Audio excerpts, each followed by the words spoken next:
Hi friends, मैं ओम नारायण सिंह। आपका हमारे यूट्यूब चैनल ओएंसर क्लासेस में बहुत बहुत स्वागत है। आइए फ़िलहाल आज हम लोग चलेंगे न्यूमेरिकल में। इलेक्ट्रिक चार्ज एंड फील्ड्स के सारे प्रूफ और थ्योरी ख़त्म हो चुके हैं। इस चैप्टर का पहला न्यूमेरिकल है वो हमारे सामने है और बाखूब तरीके से आप देखिएगा, समझिएगा, अच्छे समझ में आएगा आपको। तो है क्या question? What is the force between two small charged sphere having charge of 2 into 10 power minus 7 coulomb and 3 into 10 power minus 7 coulomb placed 30 centimeters apart in air। सवाल हमारा फिलहाल ऐसा कह रहा है कि अगर ज़मीन को छोड़ करके वायु में मान लीजिएगा दो हमारे पास गोले रखे हुए हैं और इनके बीच का डिस्टेंस दिया हुआ है 30 सेंटीमीटर है। ध्यान समझिएगा फिलहाल आप। तो हमारे पास दो गोले हैं, परस्पर 30 सेंटीमीटर की दूरी पर हैं। आप बताइएगा कि एक्चुअल में इनके बीच में क्या बल कार्य करेगा जो आपस में जुड़े हुए हैं, जबकि इसका चार्ज दिया है 2 × 10 घाते माइनस का 7 कूलम और इसका दिया हुआ है 3 × 10 घाते माइनस का 7 कूलम। बिल्कुल इजी तरीका है। पहले इसको आप समझिएगा डायग्राम के माध्यम से। एक हमारा स्फीयर है, हम इसे नाम ए और बी भी दे सकते हैं, नो प्रॉब्लम। ए का चार्ज 2 × 10 पावर माइनस का 7, मर्जी है तो इसे आप Q1 कह दीजिए ऐसा, और इसको आप Q2 बोल दीजिए ऐसा। तो Q1 बराबर ये हो गया, Q2 बराबर ये हो गया, बीच गैप ये हो गया। आप बताइएगा एक्चुअल में क्या बल इन पे कार्य करेगा। चलिए देखते हैं, सॉल्व करते हैं। ठीक है, डायग्राम फिलहाल आप समझ चुके होंगे, इसकी कोई आवश्यकता नहीं कि सिर्फ समझाने के लिए है बस। आइए फिलहाल देखते हैं हम लोग क्या करेंगे। आप सॉल्यूशन गिवन दैट मीन्स हमारे सवाल में ये चीज़ दिया हुआ है, क्या है? Q1 बराबर 2 × 10 पावर माइनस का 7 कूलम, ये पहली वैल्यू, और नेक्स्ट Q2 बराबर 3 × 10 पावर माइनस का 7 कूलम। रेंज भी कुछ है, बीच गैप क्या है 30 सेंटीमीटर। तो R बराबर या D बराबर हो जाएगा 30 सेंटीमीटर। इससे आप एमकेस में चेंज कर दें, 1 सेंटीमीटर बराबर 10 घाते माइनस 2 मीटर। तो क्या बन जाएगा? ये बन जाएगा 0.3 या 30 मीटर बन जाएगा। ऐसा कुछ सीजीएस में था, एमकेएस में हो चुका है। हमारे पास एक फार्मूला है, शायद जानते होंगे आप, कूलाम का नियम। तो हो जाएगा बिकॉज F = 1/4πε0 और Q1 Q2/r²। कूलाम का नियम है। आगे क्या पाने वाले हैं आप देखिएगा। नेक्स्ट F = हो जाएगा, इसकी वैल्यू हमारे पास होती है तो 1/4πε0 बराबर होता है 9 × 10 घाते 9। और आगे Q1 क्या है? ये फिक्स वैल्यू है 1/4πε0 की। Q1 मेरे पास है 2 × 10 घाते -7 और Q2 भी है 3 × 10 घाते -7 बटे r²। इसका वर्ग कर दें 0.30 का होल स्क्वायर, कुछ ऐसा हो जाएगा। F = गुणा करा दें 3 × 6 और 6 × 9 = 54, 54 और इंटू 10 पावर। अगर बेस समान है तो घाते जुड़ेंगी या फिर घटेंगी। 7 × 7 = 14 -14 प्लस का 9, 9 माइनस का 14 अपान में इसका वर्ग कर दें। क्या हो जाएगा? फिलहाल 4 अंक के बाद कुछ ऐसा शायद 3 × 9, जब इसका वर्ग करेंगे आप स्क्वायर करेंगे तब। फिर आगे देखिएगा 54 × 10 पावर घटेगा -5 बटे 0.0900। फिलहाल 1 2 3 4 अंक है, इसे हटाएंगे तो ऊपर जाके 4 घात जुड़ेगा, प्लस हो जाएगा। या इसी बात को अगर ऐसे ना समझ पाते हैं तो ऐसे समझिएगा, दशमलव हटेगा, ऊपर क्या होगा? 1 आएगा, कुछ ऐसा। जितने अंक रहेंगे 1 2 3 4, तो 4 0 आप लगा दीजिए, कुछ ऐसा। इसी को ही तो बोला जाता 10 घाते 4। तो 60 में आप सीधा सीधा क्या करेंगे? सीधा आप इस पर प्लस कर देंगे फाइनल। तो क्या बन जाएगा? F = 54 इंटू 10 पावर ऐड करेंगे -1 बटे क्या हो गया 900। आगे डबल जीरो आप ऊपर भेज दें, काट दें, 9 कम 9, 9 छके 54, F is equal 6 into 10 power -1, 2 zero ऊपर जाएगा, -2 हो जाएगा, मीन्स क्या हो गया 6 इंटू 10 पावर -3 न्यूटन, कुछ ऐसा। ठीक है, फिलहाल यही हमारा आंसर है, मिला लीजिए। ओके, ठीक है, आप फास्ट नोट करें। आइए फिलहाल अब अगले सवाल पर चलते हैं। इसके पहले वाला तो आपने अच्छे से देखा होगा, इस पर और आप अच्छे तरीके से पकड़ अपनी बनाइएगा। अगला क्वेश्चन हमारा है the electrostatic force on a small sphere of charge 0.4 microcoulomb next due to another small sphere of charge -0.8 microcoulomb. ये म्यूसी लिखा हुआ है, microcoulomb in air is 0.2 newton. आगे की बात, सवाल 2 बन रहा है इस सवाल में, what is the distance between the spheres. अगला क्या है, what is the force on the second sphere due to the first sphere.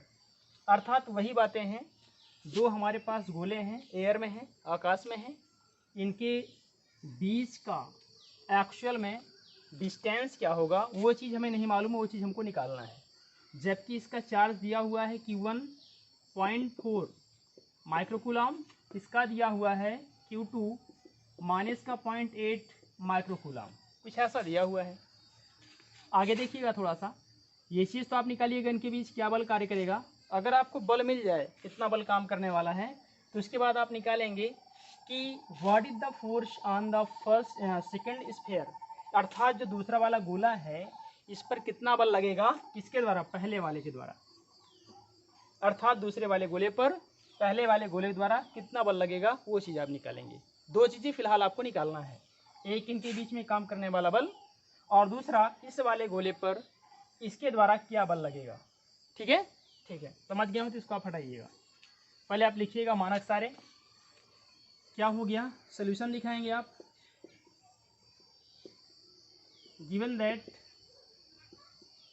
सवाल में क्या क्या दिया हुआ है, तो Q1 बराबर हो गया मेरे पास 0.4 माइक्रोकूलम, Q2 बराबर क्या हो गया -0.8 माइक्रोकूलम, और बल कितना है 2 न्यूटन का है जो दोनों के बीच में लग रहा है। तो F इज इक्वल हो गया क्या 0.2 न्यूटन, 2 नहीं बल्कि 0.2 न्यूटन, ये सामने। तो ठीक है, ये निकाल लिए हैं। अब पहले वाले का क्या चाहिए, फर्स्ट नंबर में हमें या फिर ए नंबर में हमको क्या चाहिए, शायद R बराबर क्वेश्चन मार्क या D बराबर क्वेश्चन मार्क, ठीक है ना। तो आइए फिलहाल देखते हैं। और सेकंड वाला क्या है, अगर एक बल हमारा F है तो इस वाले को आप F1 नाम दे दें, F डैश नाम दे दें, जो इच्छा को नाम दे दीजिएगा।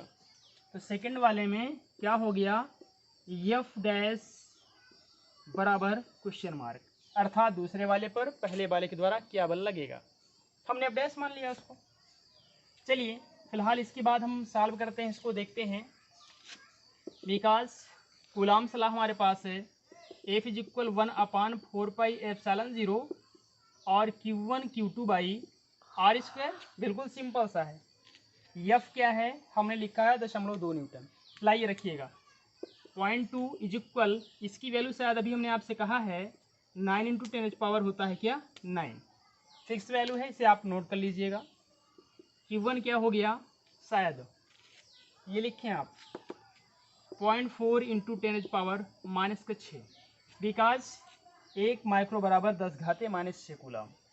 हमने इसे तोड़ दिया है, माइक्रो लिखना है लिख लीजिएगा, बिकॉज 1 माइक्रो बराबर 10 पावर -6, ऐसा कूलम है तो कूलम आप दिखा दें।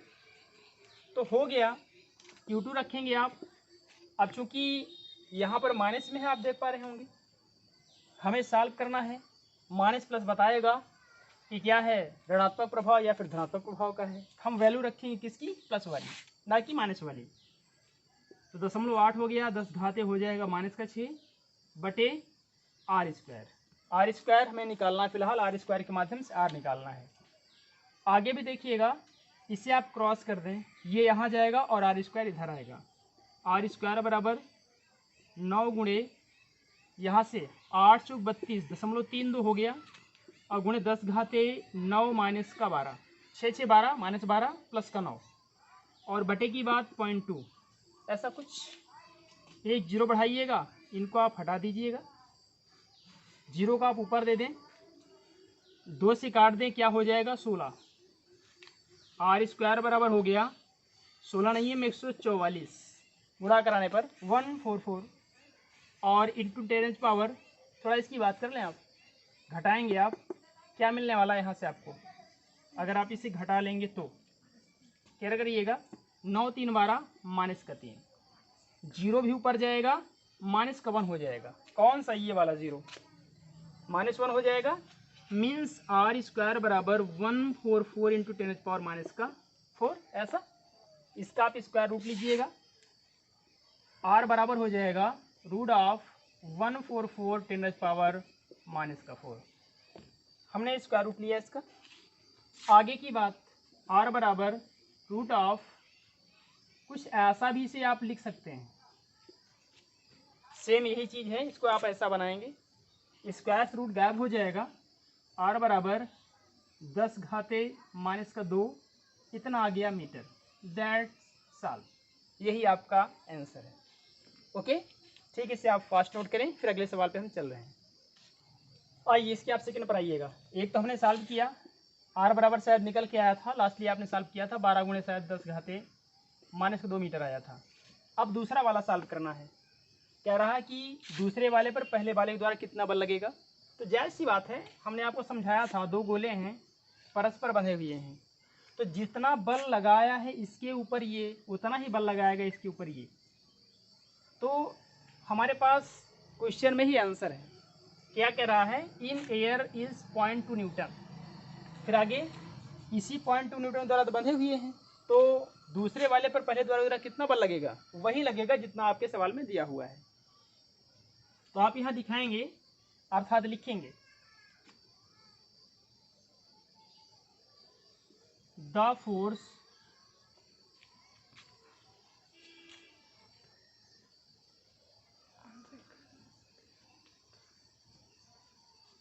placed on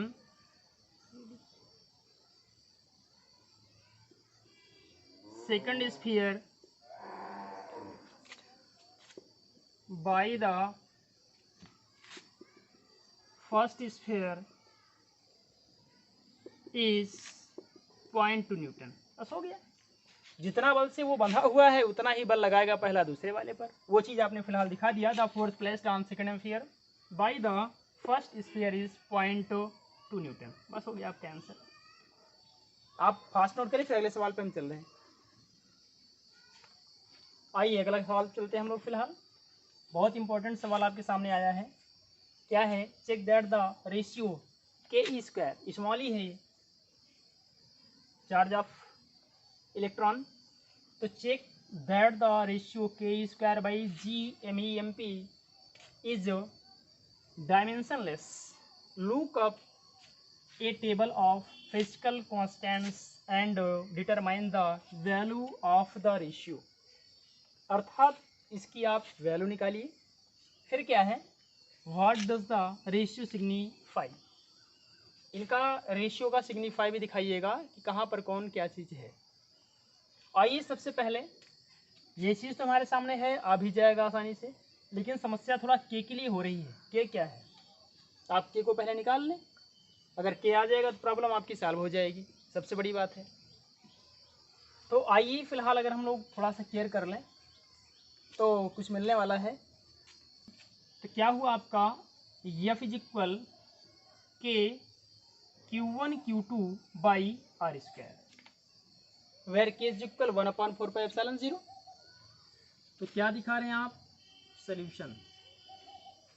तो यही बात को आप एक्सपेंड करके लिख सकते हैं, कैसे लिखेंगे, ऐसा भी लिख सकते हैं 1/4πε0 और Q1 Q2 by are square, या फिर इसी बात को आप कह दें F is equal k of Q1 Q2 by are square, cross करिएगा, के इज इक्वल हो गया F R square by Q1 Q2, इनकी आप डायमेंशन लिखिएगा।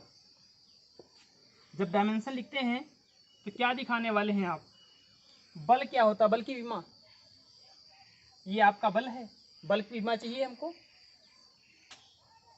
तो हो जाएगा ML T-2 dimension of force.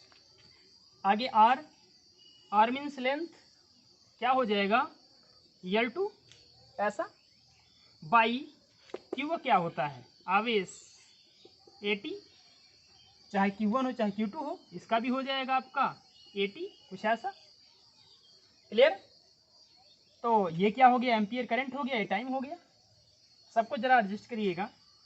तो के बराबर हो जाएगा यम अकेला है इसमें, यम आप लिखिएगा, यल एक यहाँ पे है, दो यहाँ पे मिला के क्या L3 और T-2, कुछ ऐसा, अपान ये दो बार हो गया ए और ए मीन्स A2 और क्या T2, इसे आप ऊपर भेज दें। क्या मिलने वाला है? ML3 T-2 A-2 T-2, कुछ ऐसा। के की वैल्यू आप पा गए, इन दोनों को आपने ऊपर भेज दिया, ये दोनों क्या हो गए? माइनस के हो गए। ऑलरेडी टी पहले से माइनस का था, वो है भी, हम एक्चुअल में पा चुके हैं के की वैल्यू क्या रही। अब के की वैल्यू अगर आपको निकाल ली है तो आपको यहीं पर ला के रखना है। देखते हैं फिलहाल इस चीज़ को कैसे दिखा पाते हैं। बिकॉज ये रेशियो चाहिए KE² ऑफ ME/MP। तो क्या होने वाला है? चलते हैं बीमा इसके लिखते हैं। क्या आपने निकाला था? ML3 T-2 A-2, चाहे तो इसे आप जोड़ लें तो -2 चूंकि टी दोनों है टी, तो क्या हो जाएगा? इससे आप डायरेक्टली बनाइएगा कितना? 4, और E² हो गया। E² के लिए क्या यूज करेंगे आप?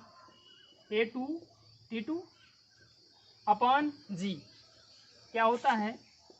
M-1 L3 T-2, ठीक है, केयर कर लीजिएगा आप। तो जी की आपने बीमा लिख दिया M-1 L3 T-2 यमी, चाहे मास ऑफ इलेक्ट्रॉन हो चाहे मास ऑफ न्यूट्रॉन हो प्रोटॉन हो, सबके लिए यम ही रहेगा। एक यम हो गया मास ऑफ इलेक्ट्रॉन का और दूसरा हो गया मास ऑफ प्रोटॉन का, कुछ ऐसा। आगे K² of ME/MP is equal, जो जुड़े आप जोड़िएगा। सबसे बड़ी बात, यहाँ पर +2 है, यहाँ पर -2 है, कैंसल आउट हो जाएगा। क्या मिलेगा? L अकेला है 3 हो गया, +2 -4 T⁻², कैंसल आउट A⁻0।